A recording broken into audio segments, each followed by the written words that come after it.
Baik, kita mulai. Assalamualaikum warahmatullahi wabarakatuh. Waalaikumsalam Waalaikumsalam warahmatullahi warahmatullahi wabarakatuh. Waalaikumsalam wabarakatuh. warahmatullahi wabarakatuh. Ya, mohon maaf sebelumnya adik-adik terlambat karena saya baru selesai mata kuliah sebelumnya, jadi harus switch on ke sini lagi. Insya Allah minggu depan tidak telat lagi ya. Hari ini saya ada 3 mata kuliah ya, jadi em, ya agak kaget karena biasanya hanya satu. Jadi terima kasih untuk PJ-nya, Jihan, menginfokan lagi ke saya, kalau tidak saya lupa ya. Oke, jadi ini mungkin saya ambil waktu sedikit untuk kasih info karena transisi dosen, jadi mungkin kebijakannya lain ya. Jadi saya baru dapat info kemarin ya, jadi mungkin mendadak juga sehingga saya tidak terlalu planning bagus untuk hari ini ya. Jadi ternyata saya sudah keluar dari WA group juga. Saya pikir apa namanya? Saya pikir itu tidak dipakai. Jadi saya sudah keluar dari WA group dan saya nggak bisa komunikasi ke kalian selain ke PJ-nya. Biasanya saya memberikan link untuk Google Classroom untuk setiap mata kuliah karena saya tidak di WhatsApp group biasanya, tidak di WhatsApp komunikasinya, tapi langsung di Google Classroom. Karena campur aduk biasanya kalau semuanya di WA gitu ya. Tapi khusus untuk kelas kalian sepertinya saya tidak memberikan atau membuat WA group, Google Classroom, karena tidak terlalu penting juga untuk bikin Google Classroom ya. Karena sepertinya saya masuk di pertemuan ke-9 sampai ke-12 yang adik-adik bisa lihat di Siakat sekarang. Jadi saya tidak memberikan evaluasi juga, tidak ada UTS-nya sudah selesai. Jadi mungkin full untuk 4 pertemuan ini kita hanya diskusi dan presentasi saja gitu ya, dan masuk Google Meet saja. Jadi saya tidak memberikan tugas atau apapun itu. Jadi makanya tadi alasannya kenapa tidak bikin Google Classroom gitu ya. Nah, jadi mungkin komunikasi hanya lewat saya ke Jihan nanti, kemudian Jihan nanti kasih ke teman-teman di kelas gitu ya. Jadi seperti itu ya. Nah, sudah saya simpan semuanya, makalahnya ada 4 makalah nanti yang akan kita uh, diskusikan bareng sesuai dengan pertemuannya ya.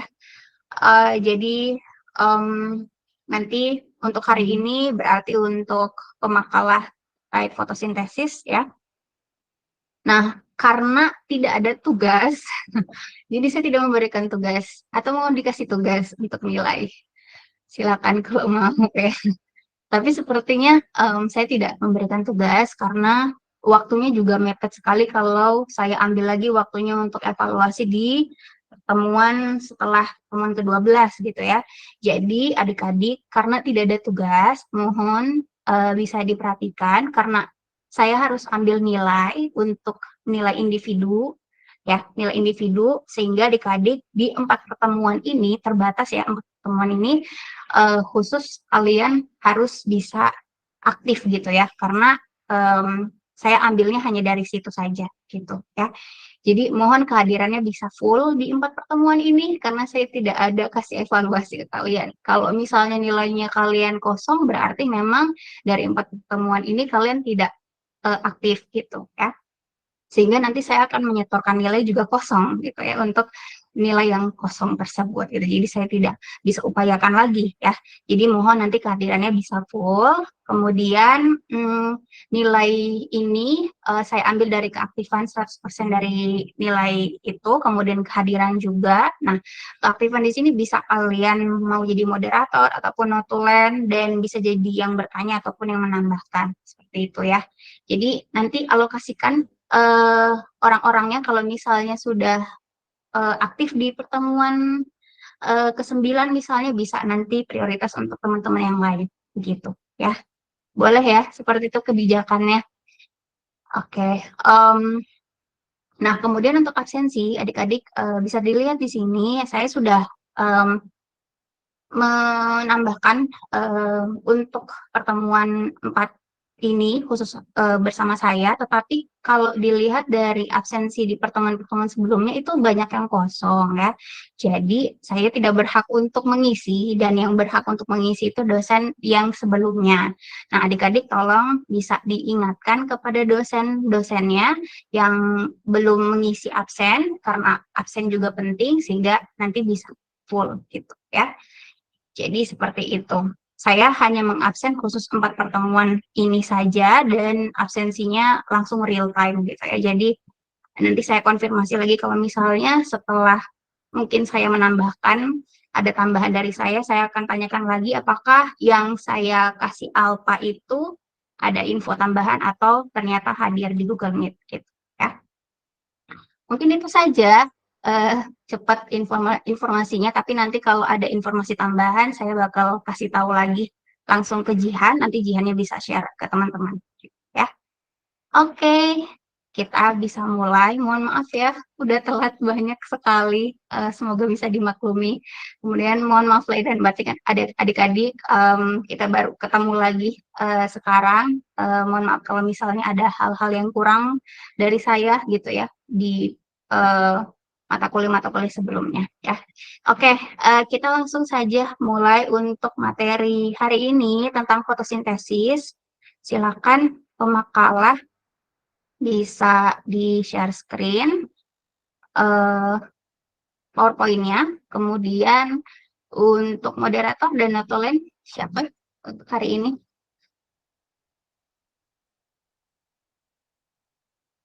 Moderator notulen siapa? Saya Bu Firna Firna. ya. Firna sebagai moderator. Kemudian notulennya Saya Ibu, siapa sayanya? atas nama Gifan Ibu. Oh, Gifani. Gifani. Oke. Sudah saya catat. Jadi nanti minta tolong kalau Gifani kalau sudah selesai bikin notulensinya boleh kirim ke saya ya lewat WA.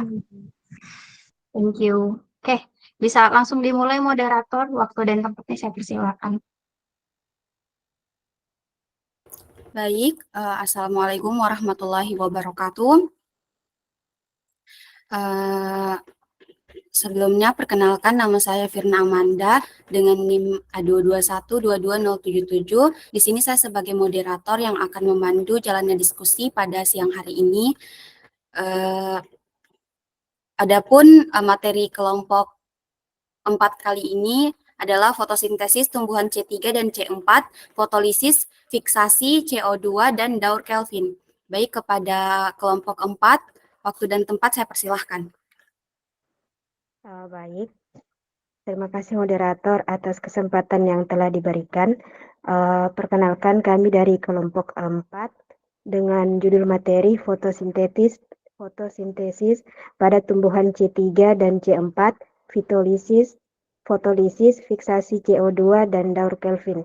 Di mana anggota kelompok kami yaitu saya sendiri dengan akhiran NIM 054, teman saya atas nama Muslika Nifatun Umayya dengan akhiran NIM 101 dan Jihan Winarti dengan akhiran NIM 029. Next.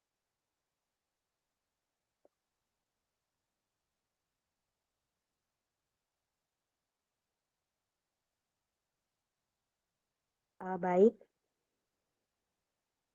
Pertama-tama kita masuk pada pengertian fotosintesis. Fotosintesis merupakan cara untuk menghasilkan energi atau nutrisi melalui proses biokimia dengan memanfaatkan energi cahaya. Cahaya yang digunakan dapat bersumber dari cahaya matahari atau cahaya non-matahari.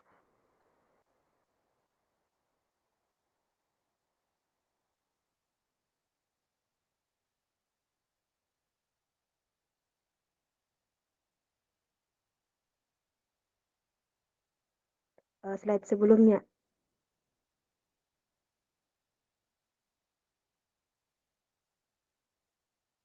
Proses fotosintesis berlangsung dengan adanya spektrum cahaya tampak dari ungu sampai merah. Fotosintesis menghasilkan karbohidrat dan oksigen. Oksigen merupakan hasil samping fotosintesis. Volumenya dapat diukur sehingga jumlah oksigen yang dikeluarkan tubuh harus diukur untuk menentukan tingkat produksi fotosintesis. Kegiatan fotosintesis berupa glukosa dan oksigen. Fotosintesis merupakan kegiatan yang sangat penting. Fotosintesis juga merupakan salah satu asimilasi karbon karena mengikat karbon bebas dalam bentuk CO2 yang mengikat atau memfiksasikannya sebagai gula, sebagai molekul penyimpan energi. Slide selanjutnya.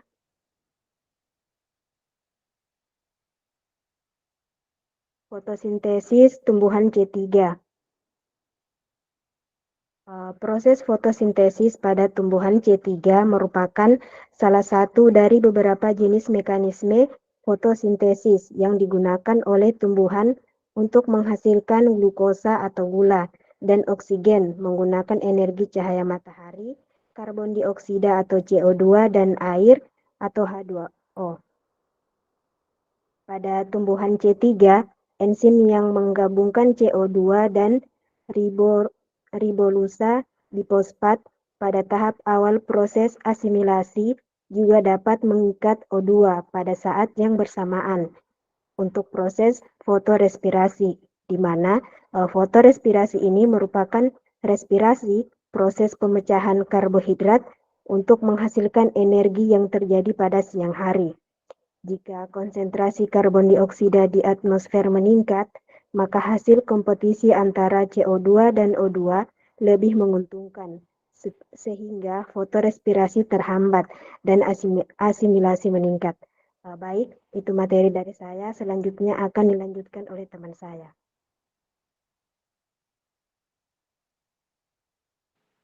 Baik, saya akan melanjutkan materi dari teman saya.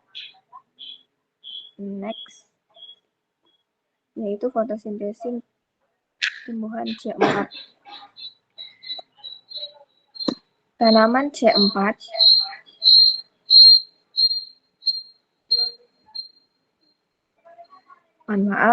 tanaman C4 lebih beradaptasi di daerah panas dan kering.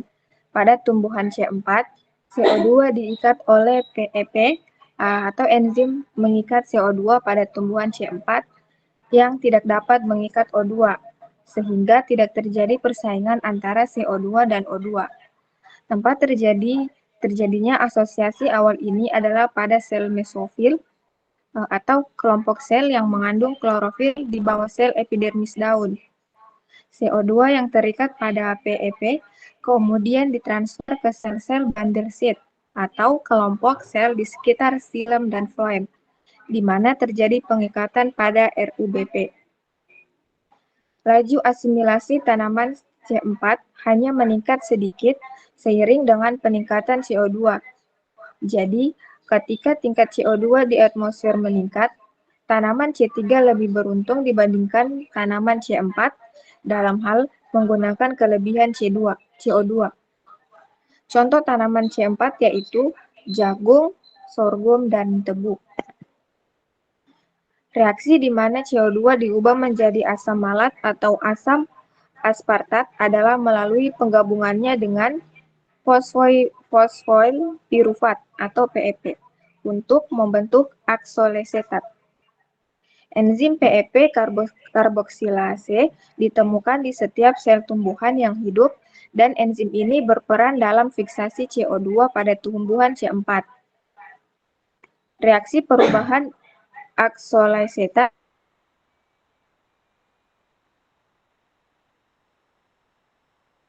elektron membutuhkan NHDPH. Aksoloasetat harus masuk ke kloroplas untuk direduksi menjadi malat. Pembentukan aspartat dari malat terjadi di sitosol dan memerlukan asam amino lain sebagai sumber gugus amino. Proses ini disebut transaminasi. Sel-sel pemancaran berkas pembuluh disusun sangat rapat di sekeliling berkas pembuluh. Di antara pembuluh dan permukaan daun, terdapat sel-sel mesofil yang tersusun agak longgar. Langkah pertama adalah penambahan CO2 pada fosfoil pirufat atau PEP untuk membentuk produk 4 karbon yaitu aksolesetat. Enzim PEP karboksilase menambahkan CO2 ke PEP. Karbon dioksida difiksasi pada sel mesofil oleh enzim PEP karboksilase. Senyawa berkarbon 4 malat dalam hal ini mengarahkan atom CO2 melalui plasmodesmata menuju sel peradangan ikatan pembuluh. Dalam seludang berkas pembuluh, senyawa berkarbon 4 melepaskan CO2 yang diasimilasi kembali menjadi bahan anorganik menggunakan siklus Robisco dan Kelvin. Dengan cara ini, fotosintesis C4 mengurangi fotorespirasi dan meningkatkan produksi gula. Adaptasi ini sangat berguna di daerah panas yang banyak mendapat sinar matahari, dan di lingkungan seperti itulah tanaman C4 sering muncul dan tumbuh subur. Next. Kemudian yaitu reaksi fotolisis. Fotolisis air atau reaksi terang merupakan reaksi awal fotosintesis yang sangat bergantung pada keberadaan cahaya. Reaksi terang berlangsung pada fotosistem yang terletak pada membran tilakoid. Reaksi terang terjadi pada dua fotosistem, yaitu fotosistem 1 dan fotosistem 2, yang mempunyai banyak pigmen pemanen cahaya. Mekanisme reaksi terang dimulai dengan tahap di mana fotosistem 2 menyerap sinar matahari sehingga elektron pada klorofil PS2 menjadi tereksitasi dan mengganggu kestabilan muatan. Untuk menstabilkan kembali, PS2 akan mengambil elektron dari molekul H2O yang ada di sekitarnya. Ion mangan berperan sebagai enzim yang memecah molekul air. Akibatnya, H+ dilepaskan di lumen tilakoid menggunakan elektron dari air. PS2 kemudian mereduksi plastoquinon atau PEKI menjadi PEKIH2. Plastoquinon adalah molekul quinon yang ditemukan di membran lipid layer tilakoid. Plastoquinon tersebut mengirimkan elektron dari PS2 ke pompa H+.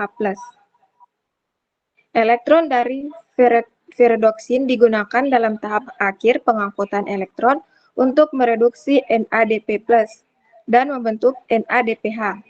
Reaksi tersebut dikatalisis dalam stroma oleh enzim ferredoksin NADP+ reduktase. Ion H+ yang telah dipompa ke dalam membran tilakoid akan masuk ke dalam ATP sintase. ATP sintase menghubungkan pembentukan ATP dengan elektron dan transport H+ melintasi membran tilakoid. Masuknya H+ ke dalam ATP sintase mengubah ADP dan fosfat anorganik menjadi ATP. Baik, mungkin itu saja, akan dilanjutkan oleh teman saya.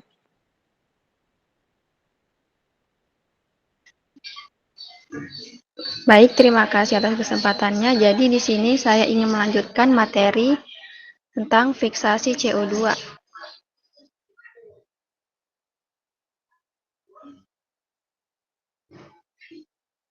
Fiksasi CO2 merupakan reaksi gelap yang diperkuat oleh pencahayaan kloroplas. Fiksasi CO2 melewati proses karboksilisasi, penurunan, dan pemulihan.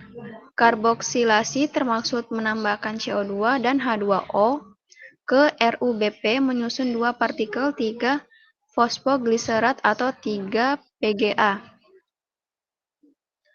Fiksasi CO2 pada tumbuhan C3 terjadi dalam satu tahap di mana CO2 langsung berikatan dengan RuBP atau ribulose 1,5 bifosfat dengan bantuan enzim Rubisco.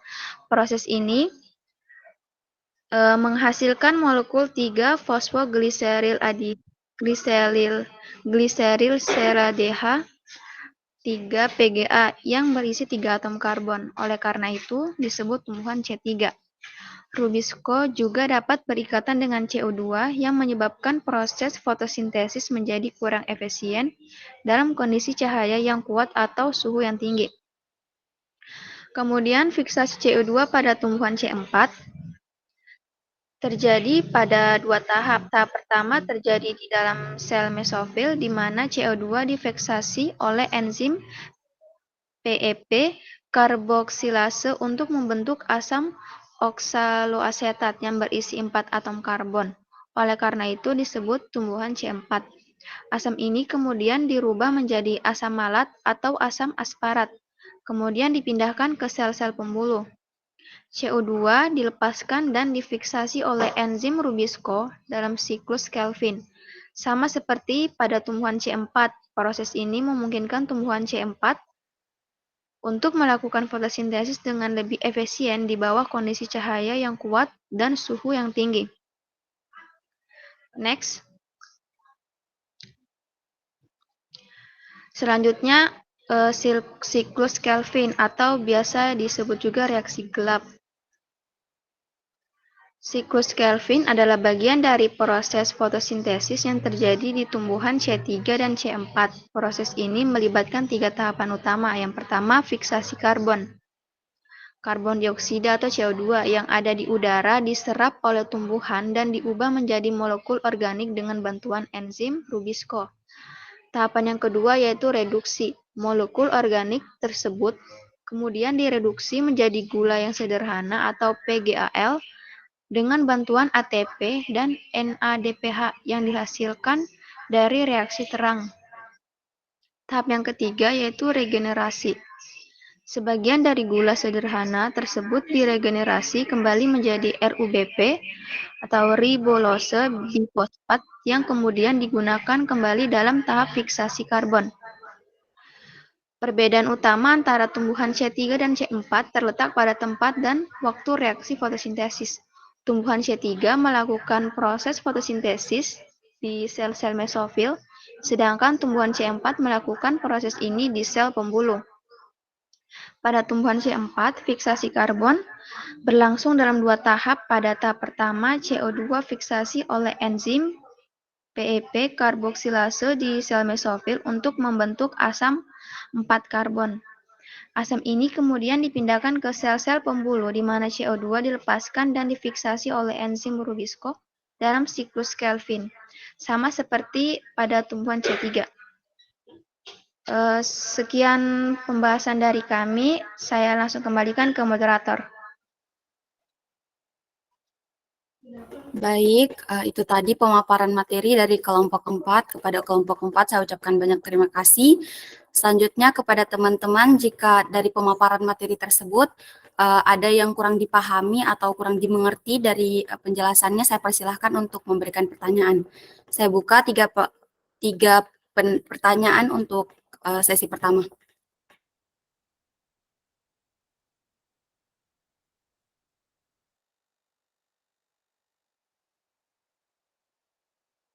Baik, kepada Hikmah Abia saya persilahkan. Baik, sebelumnya terima kasih atas kesempatan yang telah diberikan kepada saya. Perkenalkan, nama saya Hikmah Abia dengan akhiran NIM 003. Di sini saya akan bertanya kepada kelompok pemateri, di mana kelompok pemateri telah menjelaskan sebelumnya mengenai fotosintesis tumbuhan C3. Nah, pertanyaan saya, bagaimana tumbuhan C3 mengatur konsentrasi CO2 di dalam dan untuk mengoptimalkan fotosintesis? Baik, hanya itu yang dapat saya tanyakan. Saya ucapkan terima kasih. Saya kembalikan kepada moderator. Terima kasih Hikmah Bia. Selanjutnya kepada Dewi Sulistiani saya persilahkan. Oke, baik. Saya ucapkan terima kasih atas kesempatannya. Sebelumnya perkenalkan, nama saya Dewi Sulistiani dengan akhiran NIM 005. Jadi di sini saya akan bertanya kepada kelompok pemateri. Kan tadi kelompok pemateri sudah menjelaskan mengenai fotosintesis. Nah, pertanyaan saya, ketika terjadinya musim hujan, kan itu cahaya matahari jelas tidak maksimal.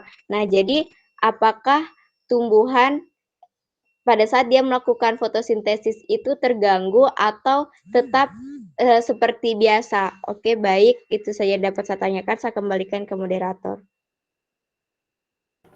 Baik, terima kasih Dewi Sulistiani. Sebelumnya saya ingatkan kembali kepada Hikmah Abia dan Dewi Sulistiani untuk menuliskan pertanyaannya di kolom chat atau di grup kelas. Selanjutnya satu penanya lagi saya persilahkan.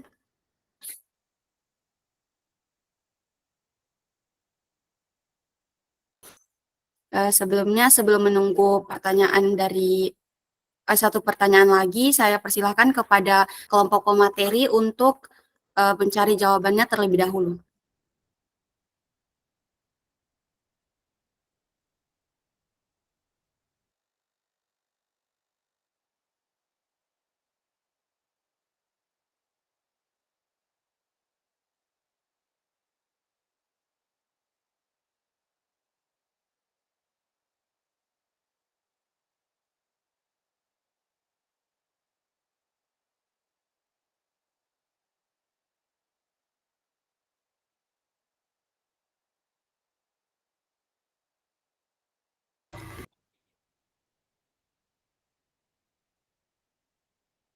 Baik, sebelum menunggu pertanyaan berikutnya, kepada pemateri jika sudah ingin menjawab, saya persilahkan.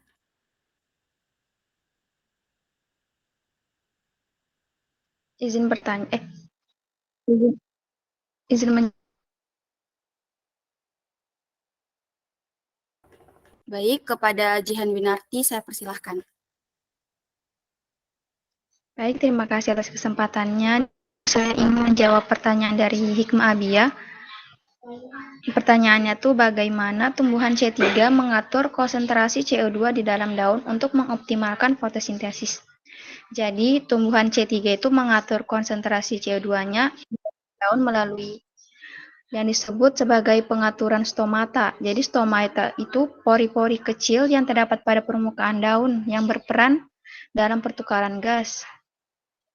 Pada tumbuhan C3, stomata itu akan membuka saat kondisi lingkungan memungkinkan, seperti saat kelembapan tinggi dan cahayanya yang cukup. Jadi cahaya stomata itu terbuka. Jadi CO2 dari udara luar akan masuk ke dalam daun, kemudian diangkut ke dalam sel-sel daun. Di dalam sel daun-daun CO2 akan digunakan dalam proses fotosintesis. Tumbuhan C3 menghadapi tantangan ketika stomata terbuka. Selain CO2, tumbuhan juga kehilangan air melalui proses yang disebut sebagai transpirasi. Oleh karena itu, tumbuhan perlu mengatur keseimbangan antara kebutuhan CO2 untuk fotosintesis dan kehilangan air melalui transpirasi. Jadi, tumbuhan C3 mengoptimalkan fotosintesisnya dengan mengatur waktu, keadaan dan penutup pada kondisi yang tidak menguntungkan, seperti saat kelembapan rendah ataupun suhu tinggi. Tumbuhan C3 akan menutup stomata untuk mengurangi kehilangan air melalui transpirasi. Sekian jawaban dari saya ucapkan terima kasih. Saya kembali ke moderator.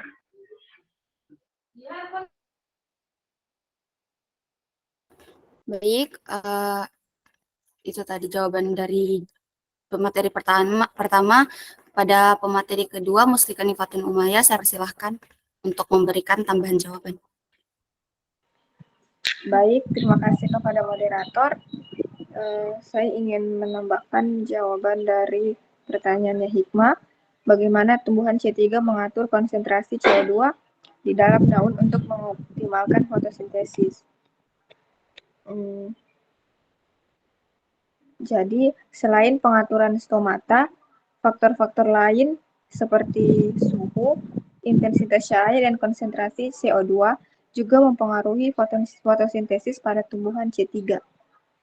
Suhu optimum untuk fotosintesis tumbuhan C3 adalah sekitar 15-25 derajat Celcius.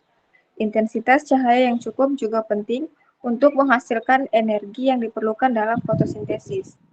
Selain itu, konsentrasi CO2 di udara juga mempengaruhi laju fotosintesis, di mana peningkatan konsentrasi CO2 dapat meningkatkan efisiensi fotosintesis pada tumbuhan C3. Baik, itu saja saya kembalikan kepada moderator.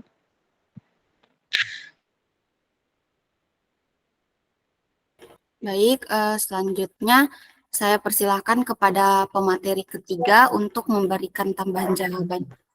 Baik, terima kasih moderator atas kesempatan yang telah diberikan. Langsung saja, tumbuhan C3 mengatur konsentrasi CO2 di dalam daun melalui serangkaian mekanisme yang sangat kompleks dan terkoordinasi dengan sangat cermat. Pertama-tama, pengaturan stomata berperan sangat penting. Stomata yang terletak di epidermis daun merupakan gerbang utama bagi CO2 masuk dan uap air keluar dari jaringan fotosintetik. Ketika ketersediaan CO2 rendah, misalnya di lingkungan dengan tingkat CO2 atmosfer yang rendah, atau saat pencahayaan rendah, tumbuhan merespon dengan membuka stomata lebih lebar untuk meningkatkan penangkapan CO2. Namun, pembukaan stomata juga membuka jalan bagi penguapan air yang dapat mengurangi kadar air dalam jaringan tanaman. Oleh karena itu, tumbuhan juga memonitor ketersediaan air dan suhu sekitar. Baik, saya kira itu yang bisa saya tambahkan. Terima kasih, saya kembalikan kepada moderator. Baik, itu tadi jawaban dari pemateri. Sebelum saya kembalikan kepada penanya, saya persilahkan kepada teman-teman jika ingin menambahkan. Baik, kepada Miftahul Khairat, saya persilahkan. Baik, terima kasih moderator atas kesempatannya. Di sini saya akan menambahkan jawaban dari pertanyaannya Hikmah Abia. Langsung saja ke jawabannya. Tumbuhan C3 mengatur konsentrasi CO2 di dalam daun untuk mengoptimalkan fotosintesis dengan beberapa cara. Yang pertama, rubisco, enzim yang berperan dalam proses fotosintesis. Menyatukan CO2 dengan RUBP yang merupakan substrat untuk pembentukan karbohidrat dalam proses fotosintesis. Proses ini terjadi pada tahap awal asimilasi. Selain itu, rubisco juga dapat mengikat O2 untuk fotorespirasi. Selanjutnya, CO2 difiksasi melalui siklus Calvin. Namun, efisiensi tanaman C3 rendah karena enzim rubisco berperan ganda, yaitu untuk pengikatan CO2 dan pengaktifan oksigenasi ketika fotorespirasi. Selain itu, karbon dioksida sebagai bahan di udara masuk melalui stomata.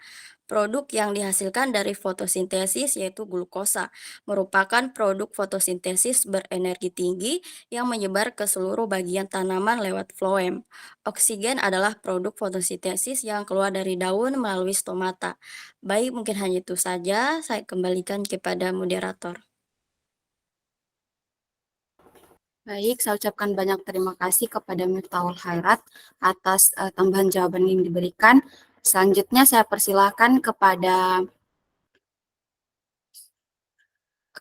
Widya Faradila untuk memberikan tambahan atau sanggahan jawaban. Baik, terima kasih atas kesempatan yang telah diberikan kepada saya. Di sini saya akan menambahkan jawaban atas pertanyaan Hikmah Abia tadi. Baik, langsung saja. Tumbuhan C3 juga menggunakan beberapa mekanisme lain untuk mengatur konsentrasi CO2 di dalam daun dan mengoptimalkan fotosintesis. Yaitu yang pertama, konsentrasi CO2 dalam ruang intraseluler. Tumbuhan C3 dapat mengatur konsentrasi CO2 di dalam sel-sel daun dengan mengendalikan laju penggunaan CO2 dan laju produksi CO2 dalam reaksi metabolik dengan mengoptimalkan reaksi-reaksi internal dalam sel-sel daun. Tumbuhan dapat mempertahankan konsentrasi CO2 yang cukup tinggi untuk fotosintesis. Yang ketiga, pemusatan CO2. Dalam beberapa tumbuhan C3, CO2 dapat dipusatkan di sekitar enzim rubisco dengan bantuan sel-sel khusus yang disebut dengan sel bundel pada pembuluh pengangkut CO2.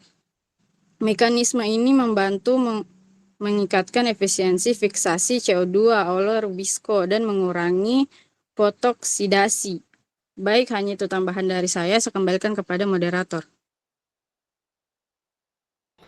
Baik, saya ucapkan banyak terima kasih kepada Widya Faradila atas tambahan jawaban yang telah diberikan.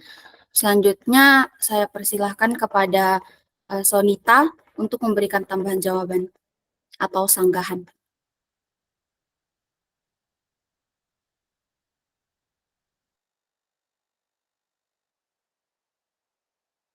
Baik, terima kasih kepada moderator. Di sini saya ingin menambahkan jawaban atas pertanyaannya Hikmah Abia, yaitu bagaimana tumbuhan C3 mengatur konsentrasi CO2 di dalam daun untuk mengoptimalkan fotosintesis. Jadi tumbuhan C3 mengatur konsentrasi CO2 di dalam untuk mengoptimalkan fotosintesis melalui serangkaian mekanisme yang kompleks. Salah satu komponen kunci dalam proses ini adalah enzim Rubisco yang berperan dalam mengikat CO2 dari udara untuk dimasukkan ke dalam siklus Kelvin, di mana molekul CO2 diubah menjadi gula yang digunakan sebagai sumber energi bagi tumbuhan. Pada kondisi optimal, tumbuhan C3 akan mengatur laju penyerapan CO2 agar sejalan dengan laju fotosintesis. Namun, di lingkungan dengan konsentrasi CO2 yang rendah, Rubisco cenderung memberi ikatan dengan oksigen mengakibatkan proses yang disebut sebagai reaksi fotosintesis yang dapat mengurangi efisiensi fotosintesis. Sebaliknya, pada kondisi di mana konsentrasi CO2 tinggi, tumbuhan C3 dapat mengalami peningkatan fotosintesis. Selain itu, faktor lingkungan seperti intensitas cahaya dan suhu juga mengatur kemampuan tumbuhan C3 dalam mengatur konsentrasi CO2 di dalam daun. Pada suhu yang tinggi, reaksi fotorespirasi cenderung meningkat, sementara pada cahaya yang rendah, fotosintesis dapat terhambat. Oleh karena itu, tumbuhan C3 menghadapi tantangan dalam mengoptimalkan konsentrasi CO2 di dalam daun untuk memaksimalkan fotosintesis, terutama di lingkungan yang berubah-ubah. Sekian tambahan dari saya ucapkan terima kasih. Saya kembalikan kepada moderator.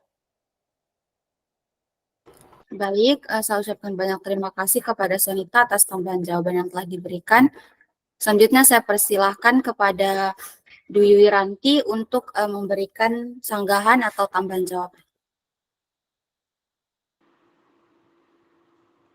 Baik, terima kasih moderator atas kesempatannya.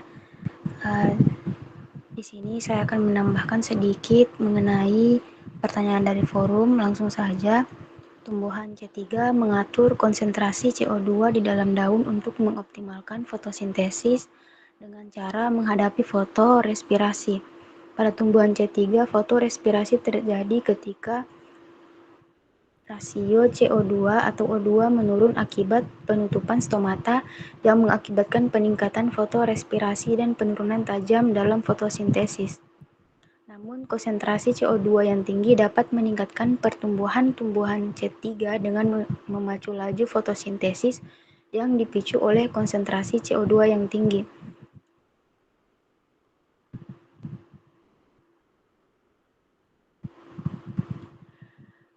Hal ini terjadi karena peningkatan laju fotosintesis yang dipacu oleh konsentrasi CO2 yang tinggi pada tumbuhan C3. Contohnya seperti gandum, kalen, dan tanaman lainnya. Tumbuhan C3 mengatur konsentrasi CO2 di dalam daun untuk mengoptimalkan fotosintesis dengan memanfaatkan mekanisme fiksasi CO2 yang efisien dan mengurangi dampak fotorespirasi sehingga memungkinkan tumbuhan C3 untuk tumbuh dan berkembang dengan baik dalam berbagai kondisi lingkungan. Baik, itu saja dari saya. Terima kasih. Saya kembalikan ke moderator. Baik, saya ucapkan banyak terima kasih kepada Dwi Wiranti atas tambahan jawaban yang telah diberikan. Sebelumnya kepada teman-teman, jika masih ada yang ingin memberikan tambahan jawaban atau sanggahan terkait jawaban-jawaban yang telah diberikan tadi, saya persilahkan.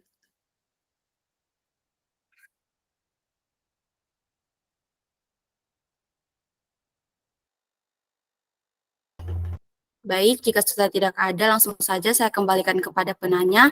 Bagaimana, apakah jawaban-jawaban yang diberikan tadi sudah dapat dipahami atau masih ingin disanggah lagi? Baik, sebelumnya saya ucapkan terima kasih kepada kelompok pemateri dan juga teman-teman yang telah menjawab pertanyaan dari saya. Di sini jawabannya dapat saya terima dan dapat saya pahami, di mana yang dapat saya simpulkan bahwa tumbuhan C3 mengatur konsentrasi CO2 di dalam daun melalui pengaturan stomata. Nah, stomata membuka saat kondisi lingkungan memungkinkan CO2 masuk ke dalam daun untuk digunakan dalam proses fotosintesis. Selain pengaturan stomata, ada juga faktor-faktor lain seperti suhu, intensitas cahaya, dan konsentrasi CO2 juga mempengaruhi fotosintesis pada tumbuhan C3. Baik, mungkin hanya itu yang dapat saya simpulkan. Saya ucapkan terima kasih. Saya kembalikan kepada moderator.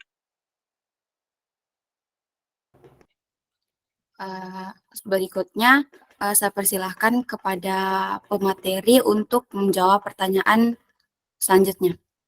Kepada Muslika Nifatun Umayyah, saya persilahkan. Baik, terima kasih kepada moderator.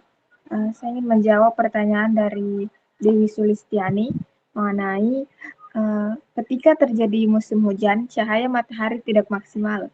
Apakah tumbuhan dalam melakukan proses fotosintesis terganggu atau seperti biasa?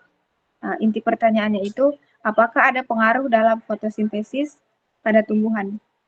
Ketika terjadi musim hujan dan cahaya matahari tidak maksimal, tumbuhan dapat mengalami gangguan dalam proses fotosintesis. Hal ini disebabkan oleh dua faktor utama, kurangnya intensitas cahaya dan penutupan stomata.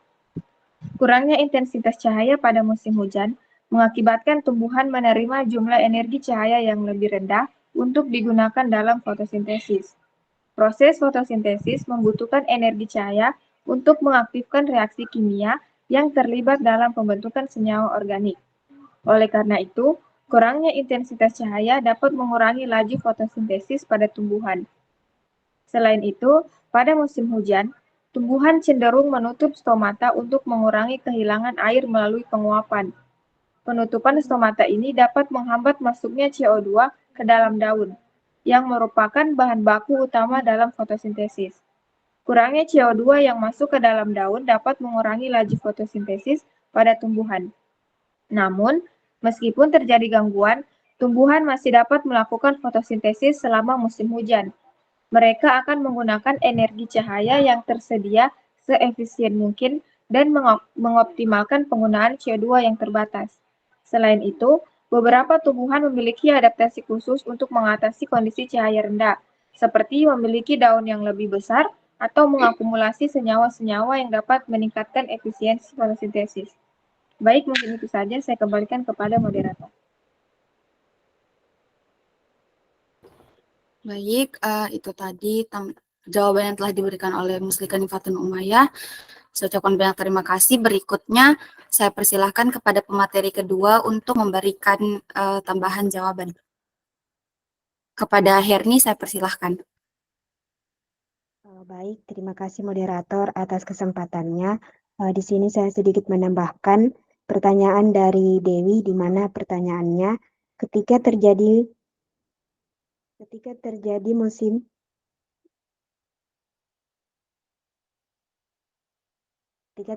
musim hujan, cahaya matahari tidak maksimal. Apakah tumbuhan dalam melakukan fotosintesis terganggu atau seperti biasanya? Jadi, ketika terjadi penurunan intensitas cahaya matahari, fotosintesis tumbuhan dapat terganggu karena kurangnya energi yang diperlukan untuk merangsang reaksi fotosintesis. Meskipun demikian, tumbuhan memiliki mekanisme adaptasi untuk mengatasi hal ini, seperti meningkatkan efisiensi penggunaan cahaya atau penyimpanan energi yang dihasilkan selama periode cahaya optimal untuk digunakan saat cahaya kurang tersedia.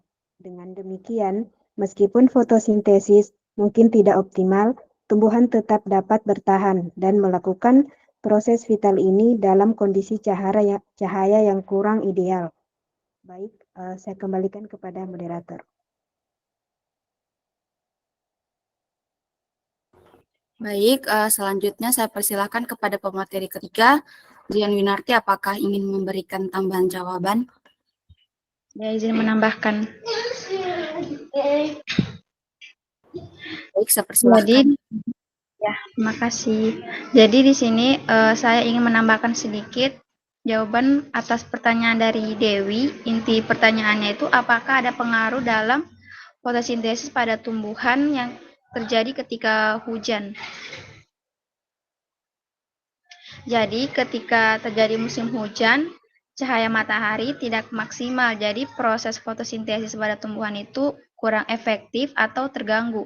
Kurangnya cahaya matahari dapat mengurangi produksi glukosa yang merupakan sumber energi utama bagi tumbuhan.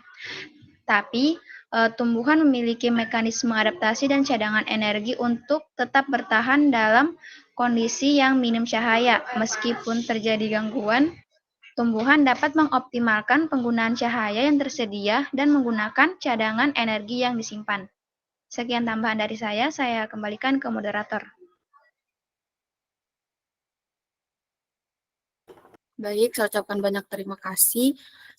Selanjutnya kepada teman-teman, jika ingin memberikan tambahan atau sanggahan jawaban, saya persilahkan. Saya persilahkan kepada Devi. Oke, baik. Terima kasih moderator atas kesempatannya. Di sini saya ingin menambahkan sedikit jawaban dari pertanyaannya Dewi Sulistiani. Pertanyaan itu inti pertanyaannya itu ketika terjadi musim hujan, cahaya matahari tidak maksimal. Apakah tumbuhan dalam melakukan fotosintesis terganggu atau seperti biasa? Jawabannya, yes, of course, tentu saja terganggu. Nah, ketika terjadi musim hujan dan cahaya matahari tidak maksimal, proses fotosintesis pada tumbuhan dapat terganggu, karena cahaya matahari adalah salah satu faktor utama yang dibutuhkan dalam fotosintesis. Nah, fotosintesis merupakan proses metabolisme yang dimulai oleh penangkapan energi cahaya matahari oleh klorofil pada daun yang kemudian digunakan untuk mengubah karbon dioksida, CO2, dan air menjadi glukosa dan oksigen. Kurangnya cahaya matahari dapat menyebabkan penurunan tingkat fotosintesis karena klorofil tidak mendapatkan cukup energi yang dibutuhkan untuk memulai proses fotosintesis, sehingga tumbuhan akan mengalami penurunan produksi glukosa dan oksigen selama periode cahaya matahari yang kurang. Meskipun demikian, tumbuhan memiliki kemampuan untuk beradaptasi dengan kondisi lingkungan yang berubah. Beberapa tumbuhan dapat melakukan fotosintesis dalam kondisi cahaya matahari yang rendah atau intensitas cahaya yang berbeda dengan meningkatkan efisiensi penggunaan cahaya yang tersedia, seperti peningkatan produksi pigmen fotosintetik untuk menyerap cahaya dengan lebih efisien. Namun, pada umumnya tumbuhan akan mengalami penurunan produktivitas fotosintesis saat terjadi musim hujan dan cahaya matahari tidak maksimal. Hal ini juga dapat mempengaruhi pertumbuhan dan perkembangan tumbuhan secara keseluruhan, karena fotosintesis merupakan salah satu proses utama yang mendukung metabolisme dan produksi makanan bagi tumbuhan. Oke, baik, sekian tambahan jawaban dari saya kembalikan kepada moderator. Terima kasih. Baik, saya ucapkan banyak terima kasih kepada Devi atas tambahan jawaban yang telah diberikan. Selanjutnya saya persilahkan kepada Marcelina untuk memberikan tambahan atau sanggahan jawaban. Baik, terima kasih moderator atas kesempatannya. Saya sedikit menambahkan. Perkenalkan, nama saya Marcelina dengan NIM A221-22052. Saya sedikit menambahkan jawaban dari pemateri dan teman-teman terkait pertanyaannya Dewi, di mana pertanyaan tadi itu ketika terjadi musim hujan cahaya matahari tidak maksimal. Nah, apakah tumbuhan dalam melakukan proses fotosintesis terganggu atau seperti biasa, dan apakah ada pengaruh dalam fotosintesis pada tumbuhan tersebut? Jadi jawabannya itu iya, karena musim hujan dapat mempengaruhi proses fotosintesis pada tumbuhan, karena itu tingkat cahaya matahari yang lebih rendah akibat kondisi berawan atau hujan. Nah, ada beberapa pengaruh yang mungkin terjadi pada fotosintesis tumbuhan pada saat musim hujan, yaitu yang pertama ada pengurangan intensitas cahaya matahari. Salah satu faktor fotosintesis adalah cahaya matahari. Nah, jika intensitas cahaya berkurang, proses fotosintesis pada tumbuhan bisa terganggu karena kurangnya energi yang diperlukan untuk mengkonversi CO2 dan air menjadi glukosa dan oksigen. Yang kedua itu ada pengurangan laju fotosintesis. Ketika intensitas cahaya berkurang, kecepatan fotosintesis biasanya menurun. Nah, ini karena disebabkan fotosintesis adalah proses yang membutuhkan energi dari cahaya matahari untuk menghasilkan gula dan energi kimia lainnya. Dan yang ketiga itu ada pengaruh terhadap pertumbuhan, yaitu penurunan fotosintesis dapat mempengaruhi pertumbuhan. Tumbuhan karena fotosintesis adalah sumber utama energi dan nutrisi bagi tumbuhan. Dan yang terakhir itu ada adaptasi tumbuhan.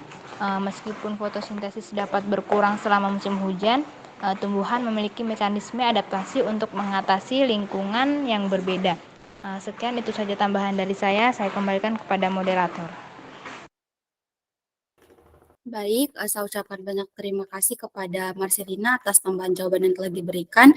Selanjutnya, sebelum saya kembalikan kepada penanya, saya persilakan kepada teman-teman jika masih ingin memberikan tambahan atau sanggahan jawaban, saya persilahkan.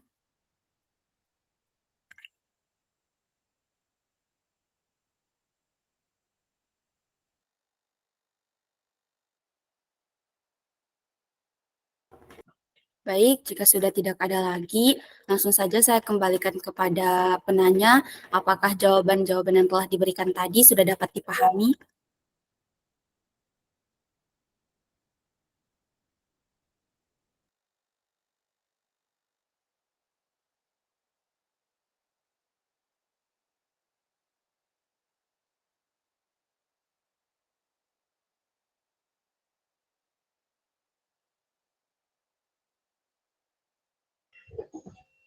Oke, baik.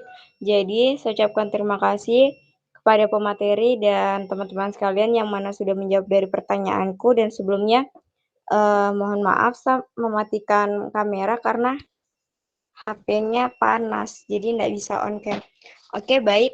Jadi dapat saya pahami dan dapat saya simpulkan bahwa ketika terjadinya musim hujan, cahaya matahari itu tidak maksimal dan tumbuhan dalam melakukan proses fotosintesis akan mengalami gangguan yang mana hal ini disebabkan oleh dua faktor, yaitu kurangnya intensitas cahaya matahari dan penutupan stomata.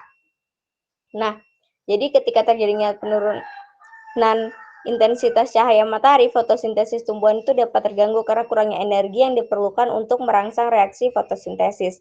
Oke, baik saja yang dapat saya simpulkan. Saya kembalikan ke moderator. Saya ucapkan terima kasih. Baik, saya ucapkan banyak terima kasih kepada Dewi Sulistiani atas simpulan yang telah diberikan. Selanjutnya, saya persilakan kepada teman-teman jika masih ada yang ingin bertanya terkait pembahasan yang telah didiskusikan tadi, saya persilahkan.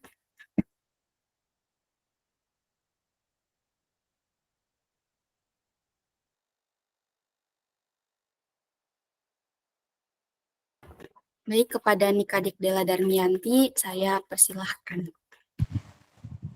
Baik, terima kasih atas kesempatannya moderator. Mengenai materi yang sudah dijelaskan oleh pemateri tadi tentang tumbuhan C3 dengan C4, pertanyaan saya, di antara kedua tumbuhan tersebut, tumbuhan C3 dan C4, yang manakah yang mampu menekan lajunya transpirasi pada saat proses fotosintesis? Ya, itu saja pertanyaan saya kembalikan kepada moderator. Baik, terima kasih kepada Nikadik Della Darmianti. Jangan lupa pertanyaannya untuk ditulis di kolom chat atau di grup kelas. Kepada pemateri, saya persilahkan untuk untuk mencari jawaban terlebih dahulu. Kepada teman-teman, jika masih ada yang ingin bertanya, saya persilahkan satu lagi.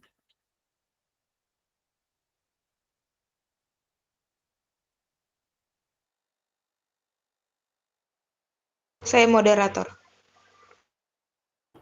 Baik, kepada Devi, saya persilahkan. Oke, baik. Terima kasih moderator. Kan sudah tadi dijelaskan oleh pemateri tentang fotosintesis tumbuhan C3 dan C4. Nah, pertanyaan saya itu bagaimana perbedaan dalam keefektifan fotosintesis antara tumbuhan C3 dan C4? Oke, baik. Sekian. Saya kembalikan kepada moderator. Terima kasih.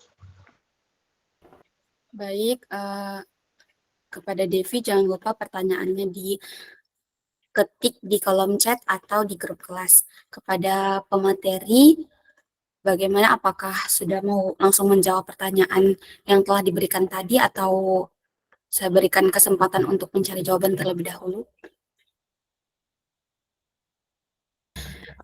Baik, kepada Herni, saya persilahkan untuk menjawab pertanyaan.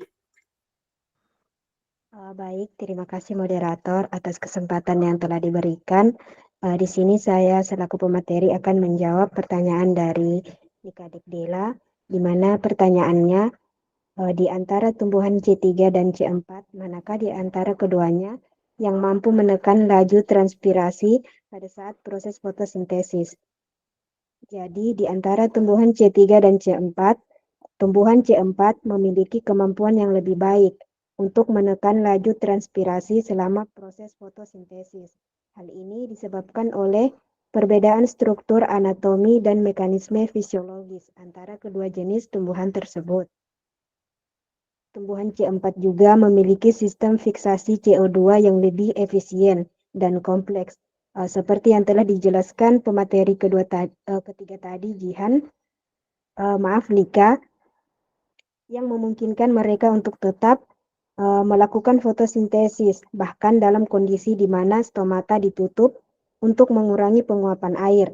Proses ini disebut sebagai pom CO2 konsentrator, di mana CO2 dipekatkan di dalam sel-sel mesofil dan dikirimkan secara efisien kepada sel-sel bundle set, tempat reaksi fotosintesis utama terjadi. Dengan demikian, tumbuhan C4 memiliki kemampuan yang lebih baik untuk mengurangi transpirasi selama proses fotosintesis dibandingkan dengan tumbuhan C3 yang dapat membantu mereka bertahan dalam kondisi lingkungan yang kering. Baik, saya kira itu jawaban dari saya kembalikan kepada moderator. Baik, terima kasih Herni atas jawaban yang telah diberikan. Selanjutnya saya persilakan kepada Muslika Nifatun Umayya untuk memberikan tambahan jawaban terkait pertanyaan dari Nikadek Dela Darmianti tadi. Baik, terima kasih kepada moderator. Saya ingin menjawab pertanyaan dari Nikadek Dela, yaitu antara tumbuhan C3 dan C4, manakah di antara keduanya yang mampu menekan lajunya transpirasi pada saat proses fotosintesis? Ya, jadi antara tumbuhan C3 dan C4, tumbuhan C4 memiliki kemampuan yang lebih dalam menekan laju transpirasi selama proses fotosintesis. Tumbuhan C4 memiliki mekanisme khusus yang memisahkan proses fiksasi karbon dan siklus Kelvin ke dalam dua jenis sel yang berbeda dalam daun. Sel-sel yang disebut sel mesofilik mengambil CO2 dan mengubahnya menjadi senyawa organik yang disebut asam malat. Asam malat kemudian ditransfer ke sel bundel sel yang disebut juga dengan sel bundel set, di mana siklus Kelvin terjadi. Dengan adanya pemisahan ini, tumbuhan C4 dapat mengurangi kehilangan air melalui transpirasi. Sel-sel bundel ini memiliki stomata yang lebih sedikit dan lebih terkonsentrasi di sekitar tepi daun, sehingga mengurangi permukaan daun yang terbuka untuk penguapan air. Selain itu, pemisahan ini juga membantu meningkatkan efisiensi penggunaan CO2 oleh tumbuhan C4. Di sisi lain, tumbuhan C3 tidak memiliki pemisahan yang sama antara fiksasi karbon dan siklus Kelvin. CO2 diambil langsung oleh sel-sel mesofilik dan langsung diikat oleh enzim Rubisco dalam siklus Kelvin. Dalam hal ini, menyebabkan stomata pada tumbuhan C3 harus tetap terbuka lebih lama untuk mengambil CO2 yang cukup, yang pada gilirannya meningkatkan risiko kehilangan air melalui transpirasi. Baik, itu saja, saya kembalikan kepada moderator. Baik, saya ucapkan banyak terima kasih kepada Muslika Nifatun Umayya. Selanjutnya saya persilahkan kepada pemateri ketiga untuk memberikan tambahan jawabannya. Baik, izin menambahkan atas pertanyaan Dela, di mana pertanyaannya itu antara tumbuhan C3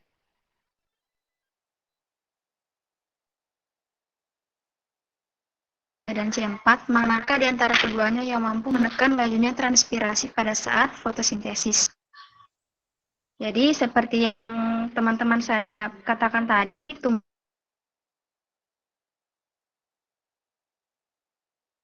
tumbuhan C4 dalam menekan laju transpirasi 3 karena memiliki adaptasi yang khusus yang lebih efisien. 4 lebih efisien ketika kehilangan air melalui transpirasi saat kondisi lingkungan yang kering.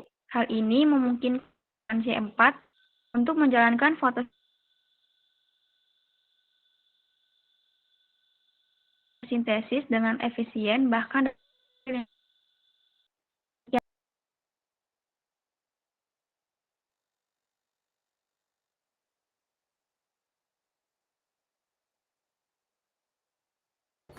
Baik, selanjutnya saya persilahkan kepada Rifkatul Ilmi untuk memberikan tambahan atau sanggahan jawaban.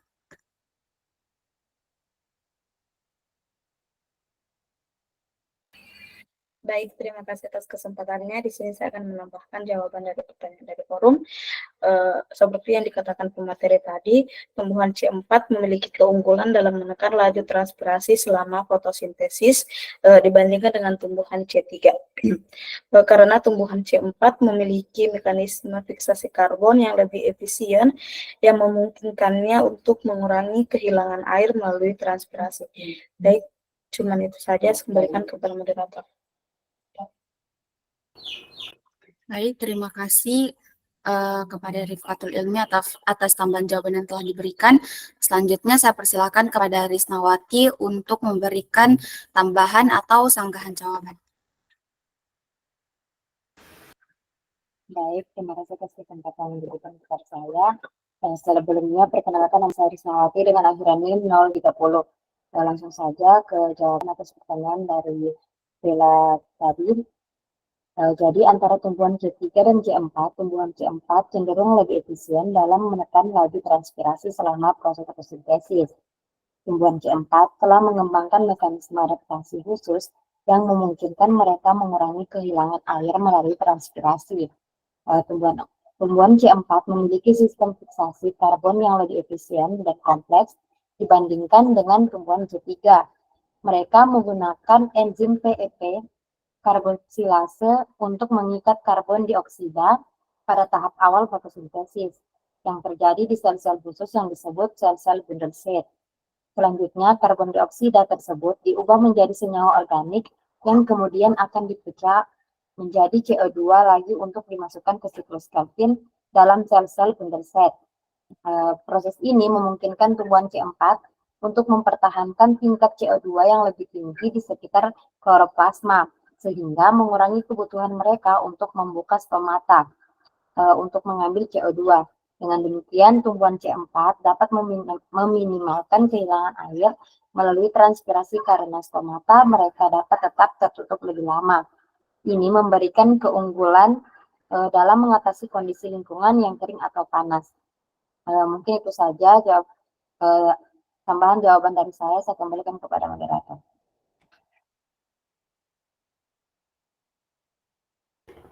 Baik, saya ucapkan banyak terima kasih kepada Risnawati atas tambahan jawaban yang telah diberikan. Berikutnya saya berikan kesempatan kepada Nuning Liwana untuk memberikan sanggahan atau tambahan jawaban. Baik, terima kasih moderator atas kesempatan yang telah diberikan kepada saya. Jadi saya akan menambahkan jawaban atas pertanyaan Nikadek Dela Darmianti, di mana pertanyaannya yaitu antara tumbuhan C3 dan C4, manakah di antara keduanya yang mampu menekan lajunya transpirasi pada saat proses fotosintesis. Jadi tumbuhan C4 memiliki kemampuan untuk menekan laju transpirasi lebih baik daripada tumbuhan C3 saat melakukan proses fotosintesis.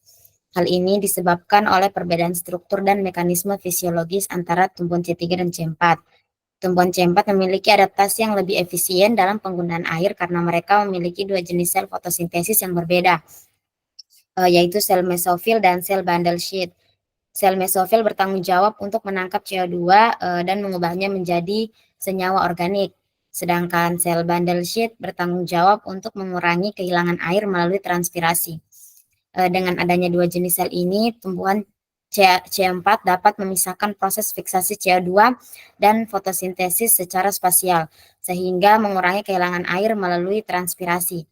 Sebaliknya, tumbuhan C3 tidak memiliki mekanisme yang sama, sehingga cenderung memiliki laju transpirasi yang lebih tinggi selama fotosintesis. Oleh karena itu, secara umum, tumbuhan C4 ini lebih efisien dalam menekan laju transpirasi saat melakukan proses fotosintesis dibandingkan dengan tumbuhan C3. Baik, sekian dari saya ucapkan terima kasih. Saya kembalikan kepada moderator. Baik, saya ucapkan banyak terima kasih kepada Nining Niwana atas tambahan jawaban yang telah diberikan. Berikutnya saya berikan kesempatan kepada Tito Harvey untuk memberikan tambahan atau sanggahan jawaban. Baik, terima kasih moderator atas kesempatan yang diberikan. Di sini saya akan menambahkan jawaban atas pertanyaan dari forum tadi, di mana pertanyaannya itu yaitu antara tumbuhan C3 dan C4, manakah di antara keduanya yang mampu menekan lajunya transpirasi pada saat proses fotosintesis. Nah, tumbuhan C3 dan C4 memiliki perbedaan dalam proses fotosintesis yang mempengaruhi kemampuan untuk mengendalikan laju transpirasi pada saat proses fotosintesis. Tumbuhan C3 memiliki proses fotosintesis yang lebih efisien dalam mengubah CO2 dan air menjadi glukosa, tetapi lebih sensitif terhadap laju transpirasi. Selanjutnya yaitu tumbuhan C4 seperti jagung, tebu, dan jagung dan tebu memiliki proses fotosintesis yang lebih efisien dalam mengubah CO2 menjadi glukosa dan lebih tahan terhadap laju transpirasi. Nah, dalam kesempatan ini, tumbuhan C3 lebih mengendalikan laju transpirasi pada saat proses fotosintesis, karena proses fotosintesisnya lebih efisien dan lebih tahan terhadap laju transpirasi. Namun, kemampuan tumbuhan C3 untuk mengendalikan laju transpirasi tergantung pada kondisi lingkungan, seperti suhu, kelembapan, dan konsentrasi CO2. Sekian, saya kembalikan kepada moderator. Baik, saya ucapkan banyak terima kasih kepada Tito Harvey atas tambahan jawaban yang telah diberikan. Saya rasa tambahan jawabannya sudah cukup. Selanjutnya saya kembalikan kepada penanya, bagaimana apakah dari jawaban yang telah diberikan tadi sudah dapat dipahami atau dimengerti? Baik, terima kasih untuk jawabannya kepada pemateri dan teman-teman yang sudah menambahkan. Jadi di sini dapat saya ketahui di antara tumbuhan C3 dengan C4 ini berarti yang lebih efisien dalam menekan proses transpirasi dalam proses fotosintesis itu adalah tumbuhan C4. Karena tumbuhan C4 dan C3 ini memiliki perbedaan struktur anatomi dan fisiologisnya, terutama pada mekanisme fiksasi karbon dioksidanya yang lebih kompleks, dan bahkan juga tanaman C4 ini dapat berfotosintesis pada saat malam hari, pada saat stomata ini tertutup untuk mengurangi laju transpirasi. Ya, itu saja dari saya kembalikan kepada moderator. Baik, saya ucapkan banyak terima kasih kepada Nikadek Della Darmianti atas kesimpulan yang telah diberikan. Selanjutnya, saya berikan kesempatan kepada pemateri untuk menjawab pertanyaan terakhir. Izin menjawab, moderator. Baik, kepada J. Herminarti, saya persilahkan.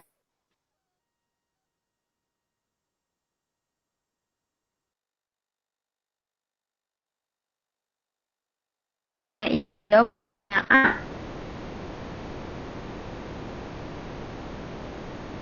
dari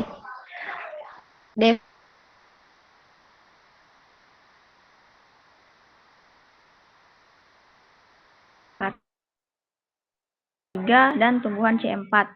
Tumbuhan C4 memiliki keunggulan dalam efisiensi penggunaan CO2 dan kemampuan mengurangi kehilangan air melalui transpirasi.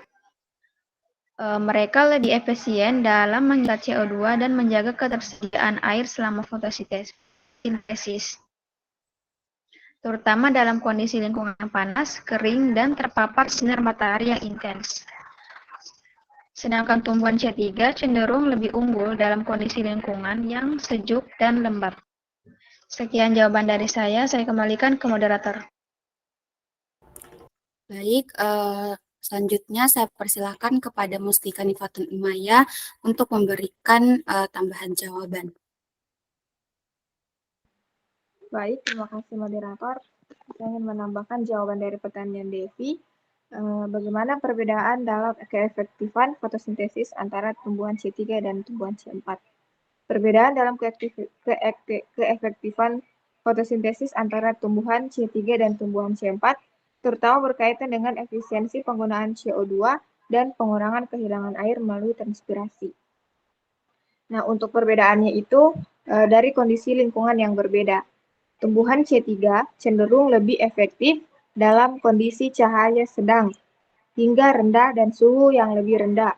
Sementara tumbuhan C4 lebih efektif dalam kondisi cahaya tinggi, suhu tinggi, dan ketersediaan air yang terbatas. Hal ini disebabkan oleh perbedaan mekanisme fotosintesis dan adaptasi fisiologis masing-masing tumbuhan terhadap kondisi lingkungan yang berbeda. Baik, itu saja saya kembalikan kepada moderator. Baik, selanjutnya saya persilakan kepada Herni untuk memberikan tambahan jawaban. Baik, terima kasih moderator. Di sini saya sedikit menambahkan pertanyaan dari Devi, di mana pertanyaannya, bagaimana perbedaan dalam keefektifan fotosintesis antara tumbuhan C3 dan tumbuhan C4? Ada beberapa perbedaan utamanya. Yang pertama yaitu siklus fotorespirasi. Tumbuhan C4 mengurangi fotorespirasi, fenomena di mana oksigen menggantikan CO2 pada rubisco yang terjadi pada tumbuhan C3. Kemudian jumlah stomata.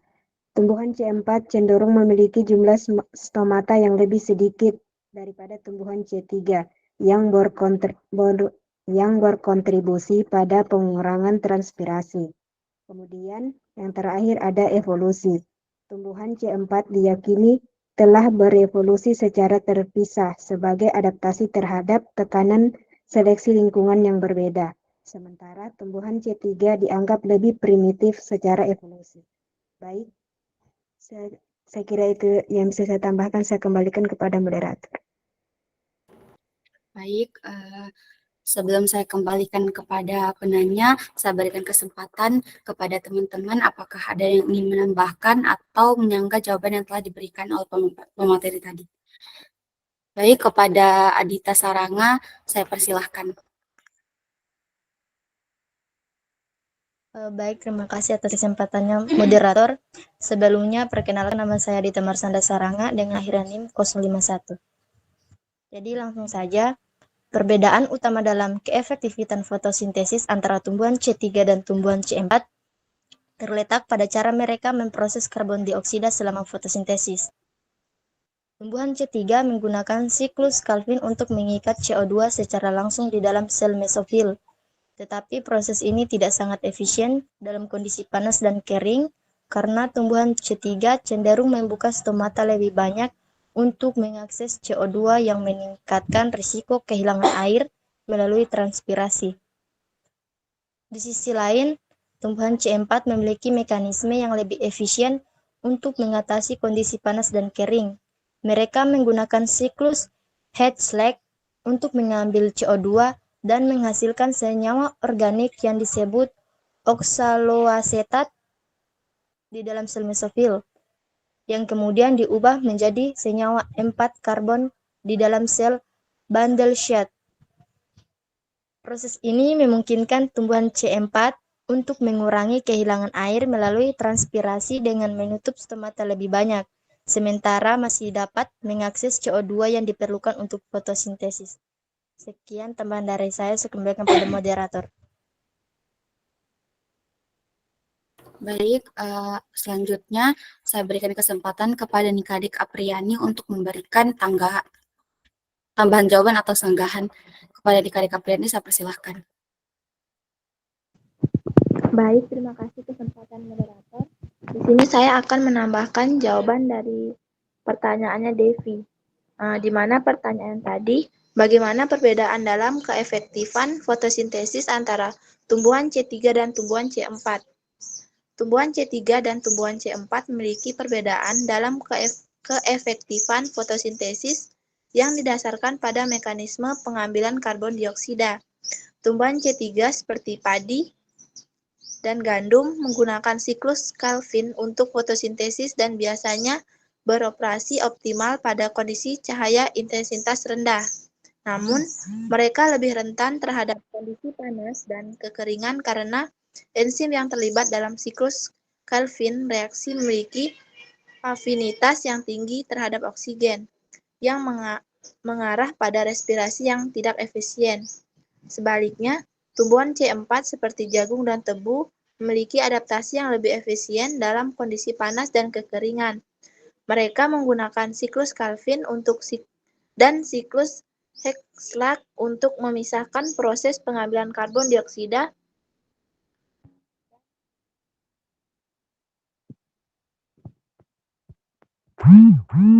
dan fiksasi karbon, memungkinkan mereka untuk mengurangi kehilangan air dan meningkatkan efisiensi fotosintesis dalam kondisi yang tidak ideal. Oleh karena itu, tumbuhan C4 cenderung lebih efektif dalam menghasilkan biomasa daripada tumbuhan C3 di daerah dengan cahaya matahari yang intens dan kondisi lingkungan yang keras. Baik, itu saya tambahan jawaban dari saya kembalikan kepada moderator. Baik, selanjutnya saya persilakan kepada Dira Syahrani untuk memberikan tambahan atau sanggahan jawaban. Baik, terima kasih atas kesempatannya moderator. Di sini saya sedikit menambahkan jawaban atas pertanyaannya Devi, di mana pertanyaannya bagaimana perbedaan dalam keefektifan fotosintesis antara tumbuhan C3 dengan tumbuhan C4. Nah, perbedaan utama dalam keefektifan fotosintesis antara tumbuhan ini terletak pada cara mereka menangkap dan memfiksasi CO2. Tumbuhan C3 ini CO2-nya langsung ditangkap oleh enzim rubisco di sel mesofil, tempat di mana fotosintesis itu berlangsung. Sedangkan untuk keefektifannya, dia ini kurang efektif dalam kondisi stres lingkungan, seperti temperatur tinggi, intensitas cahaya tinggi, dan kekeringan. Contoh tumbuhan C3 itu ada padi, gandum, kedelai, dan kentang. Sedangkan untuk tumbuhan C4, CO2 pertama-tama ditangkap oleh enzim PIP karbosilase di sel mesofil dan dia menghasilkan senyawa 4 karbon, yaitu oksaloasetat. Kemudian diubah menjadi malat dan diangkut ke sel seludang pembuluh. Nah, di sanalah CO2 dilepaskan dari malat dan difiksasi oleh rubisco dalam siklus Calvin. Dalam keefektifannya, tumbuhan C4 lebih efektif dalam kondisi stres lingkungan. Mekanisme C4 membantu memusatkan CO2 di sekitar rubisco di sel seludang pembuluh, meningkatkan efisiensi fiksasi CO2, dan meminimalkan fotorespirasi. Contohnya itu tebu, jagung, sorghum, dan rumput-rumputan. Sekian dari saya kembalikan ke moderator. Baik, itu tadi tambahan jam dari Dera. Selanjutnya, kepada teman-teman, jika masih ada yang ingin memberikan tambahan jawaban, saya persilahkan.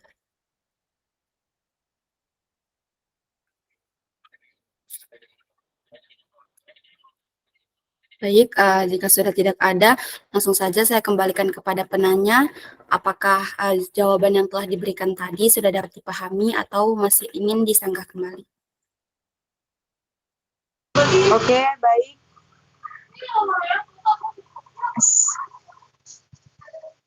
Oke, baik. Terima kasih moderator atas kesempatannya. Terima kasih kepada pemateri yang sudah menjawab pertanyaan dari saya dan teman-teman yang sudah menambahkan.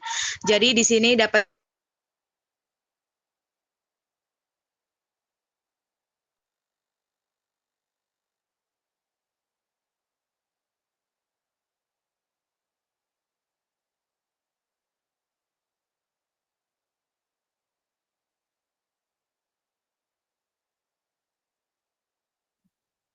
KB Devi boleh Mohon di maaf. unmute.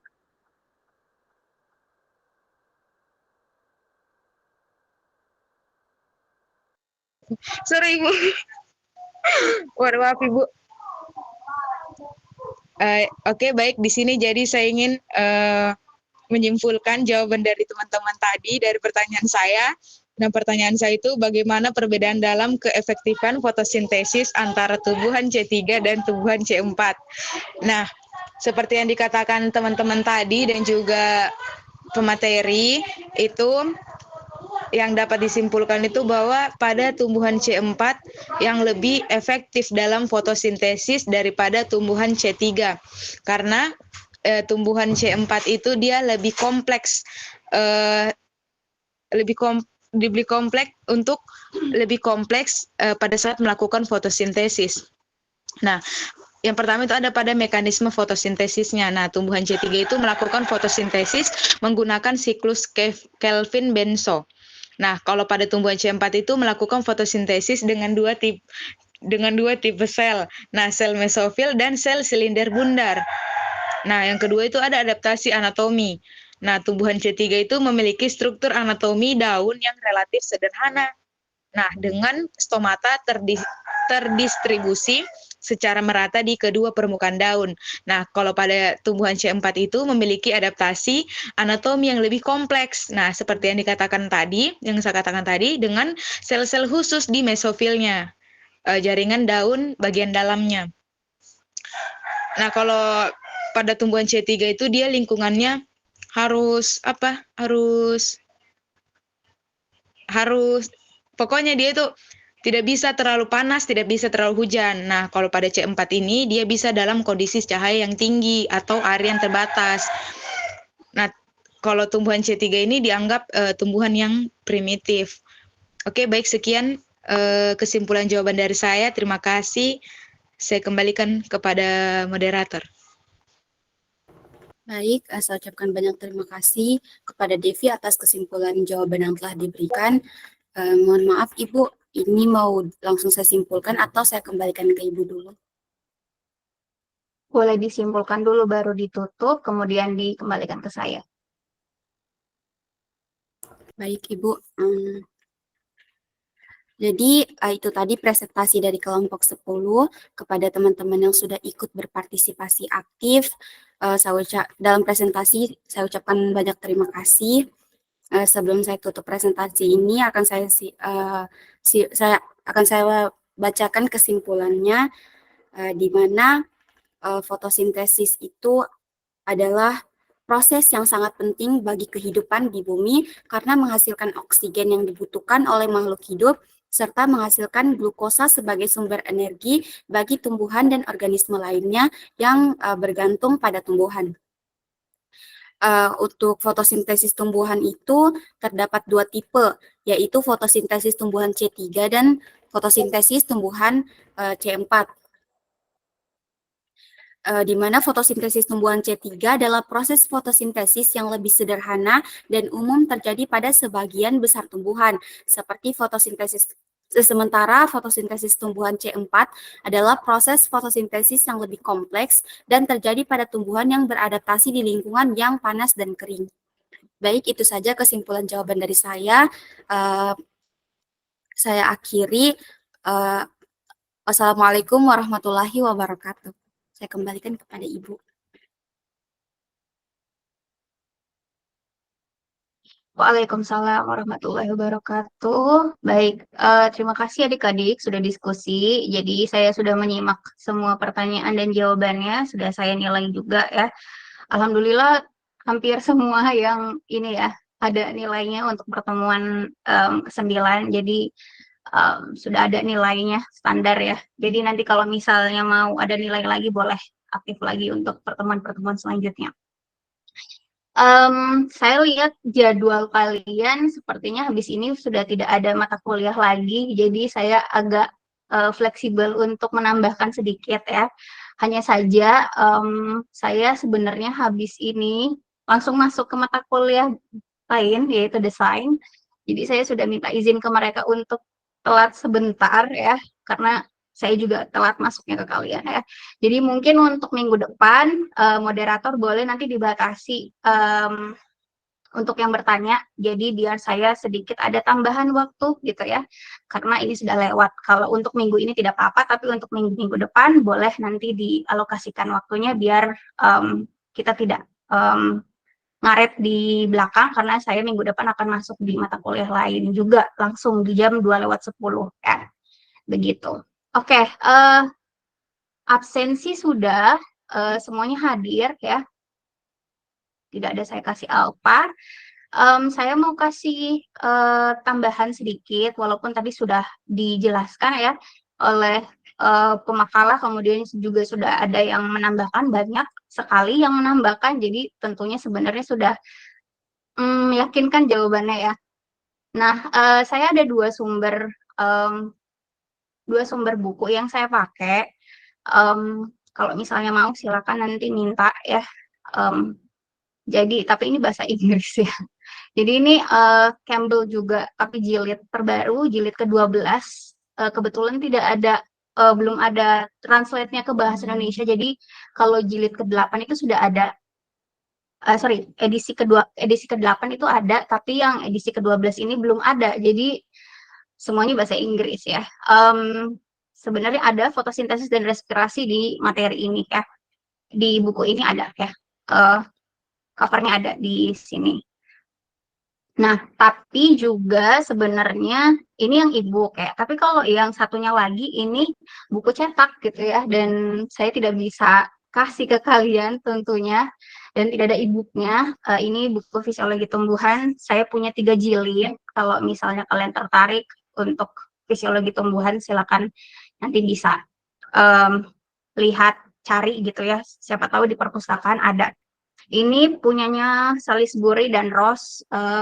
Kalau untuk materi respirasi dan fotosintesis itu ada di jilid kedua paling terakhir ya. Sementara kalau untuk tidak respirasi, fotosintesis dan juga nitrogen dan lipid ya, di sini ada paling terakhir.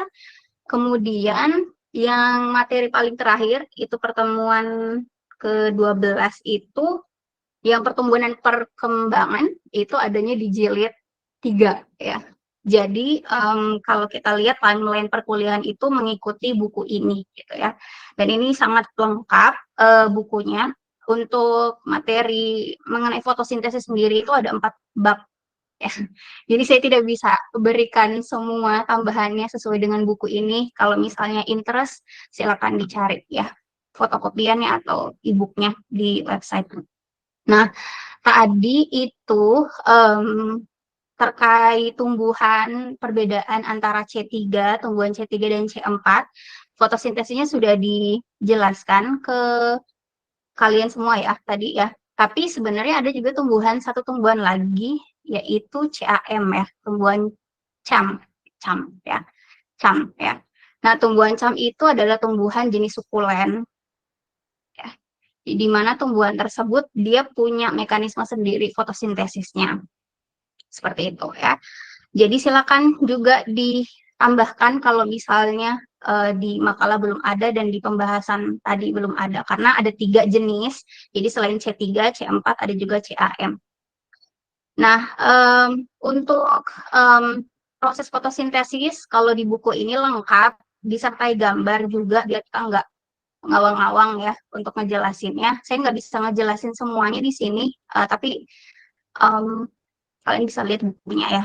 Nah, yang mau saya tambahkan terkait mekanisme fotosintesis pada tumbuhan C3, C4, dan CAM itu kalau C3 itu dia tadi ya dikatakan bahwa jalur mekanismenya itu dulu gitu ya. Jadi awal mulanya dari garis evolusi C3 dulu gitu ya yang muncul. Jadi mekanisme fotosintesis C3. Nah, tapi yang terbaru itu C4 gitu ya. Nah, sehingga di situ ada konsekuensinya.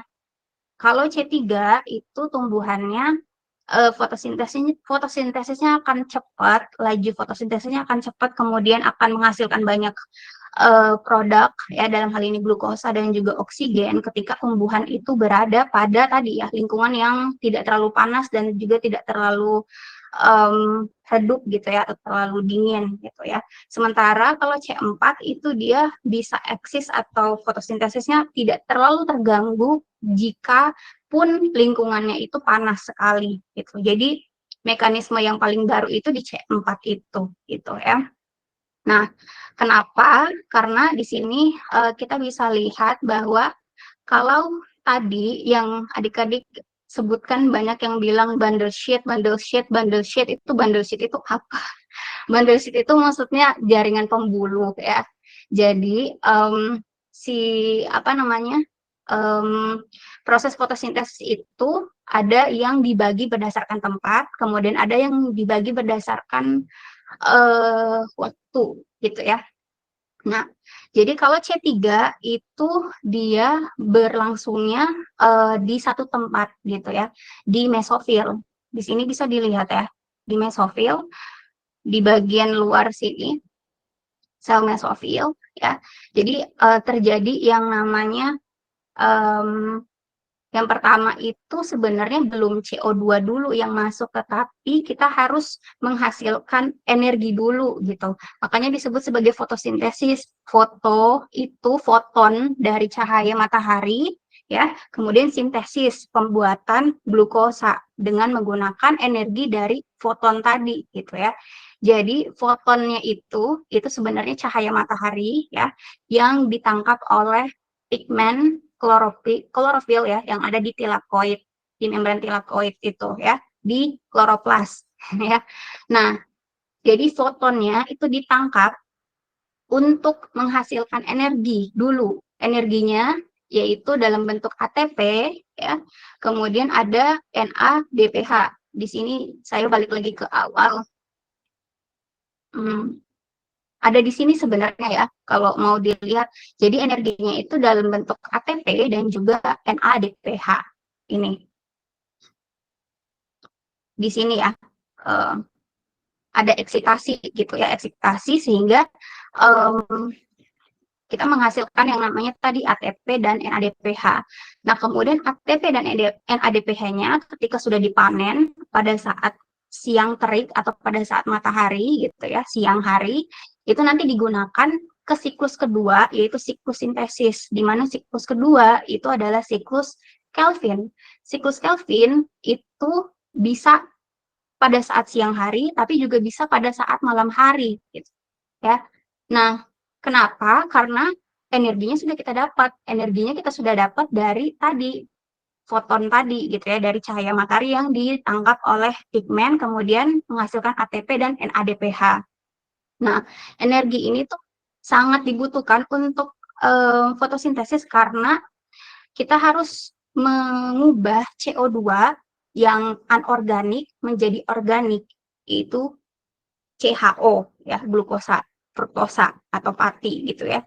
Jadi butuh tenaga yang banyak atau energi yang banyak, sehingga kita butuh ATP dan NADPH pada saat siang terik. Nah, ketika ATP dan NADPH-nya itu sudah dipanen, maka bisa dilakukan proses kedua yaitu sintesis. Nah, di sini, oh iya tadi saya lupa ya, pada saat tadi foton itu mengenai klorofil ya, itu dipakai juga sebenarnya H2O, H2O juga gitu ya. Jadi H2O itu nanti akan dipecah gitu ya, akibat dari eksitasi energi yang tinggi tadi oleh foton. Jadi H2O itu nanti akan dipecah sehingga H2 dan O2 jadinya H dan O gitu ya. Jadi nanti ketika H2O masuk, H2O dipecah, H-nya itu nanti akan terikat dengan NADPH, awalnya NADP gitu ya. Kemudian O-nya itu adalah produk sampingan fotosintesis, jadi bisa langsung dikeluarkan gitu ya, yang kita hirup di sekitar tumbuhan, oksigen yang dari fotosintesis tersebut. Nah, setelah itu CO2-nya baru gitu. Jadi CO2-nya baru masuk ya baru masuk, kemudian nanti dipakai untuk mengubah CO2 itu menjadi CHO gitu ya, entah itu C6H12O6 atau C berapa gitu ya, untuk membentuk zat makanan itu gitu ya. Nah, proses pembentukannya membutuhkan energi tadi begitu ya, membutuhkan ATP dan NADPH. Nah, kalau untuk yang C3 itu dia berlangsungnya langsung di sel mesofil gitu ya. Sementara kalau di C4 tumbuhannya itu dia beda lokasi gitu antara fotolisisnya atau pemecahan H2O-nya tadi dengan pembuatan makanannya dari CO2 menjadi CHO-nya nanti gitu ya. Jadi nanti ada dua tempat, ada sel mesofil dan juga ada jaringan pembuluh di sini gitu ya. Nah, C3 itu tidak begitu efisien dibandingkan C4 kalau pada saat siang hari, karena pada saat siang hari tumbuhan itu selain melakukan fotosintesis juga mereka bernapas gitu atau respirasi sel gitu ya, fotorespirasi. Sehingga nanti kenapa tidak efisien C3 akhirnya karena enzim yang memfiksasi CO itu rubisco itu dia tidak sensitif terhadap CO2. Jadi kalau misalnya O2-nya banyak, dia akan mengikat O2 gitu. Sehingga nanti yang harusnya rubisco itu memfiksasi CO2 untuk fotosintesis, ini malah dia memfiksasi O2 gitu. Jadinya tidak efisien di situ sehingga nanti CO2-nya nggak ada di dalam tumbuhan atau sedikit gitu ya. Dan akhirnya produk fotosintesisnya sedikit.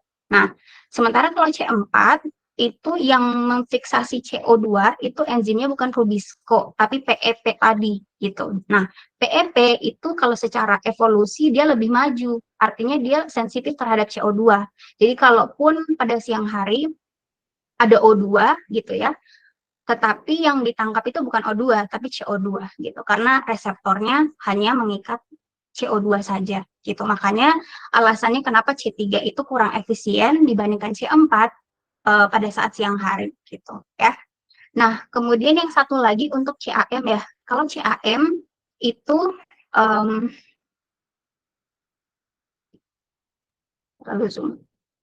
nah, ini. Jadi bedanya kalau C4 dia itu beda tempat gitu ya. Yang satu di sel mesofil, yang satu di jaringan pembuluh. Nah, kalau CAM tumbuhannya itu tidak beda tempat, tetapi beda waktu gitu.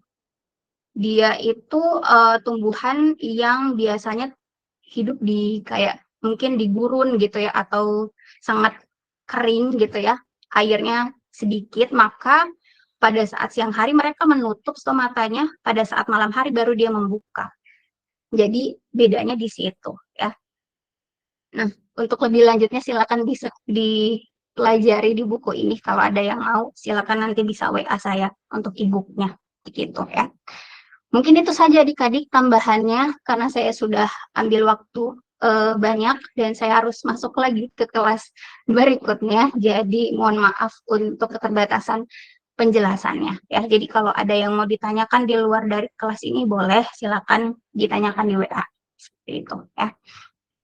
Mungkin itu untuk hari ini adik-adik, terima kasih. Saya sudah absen, sudah saya tambahkan juga, jadi mungkin yang kurang itu nanti yang jadi notulen ya, boleh dikirimkan catatan notulensinya ke saya, seperti itu.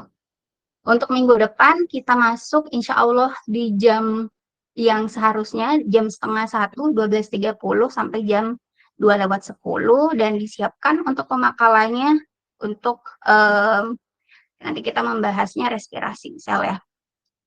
Oke, jadi untuk moderator dan notulen boleh dari kelompok lain juga untuk minggu depan.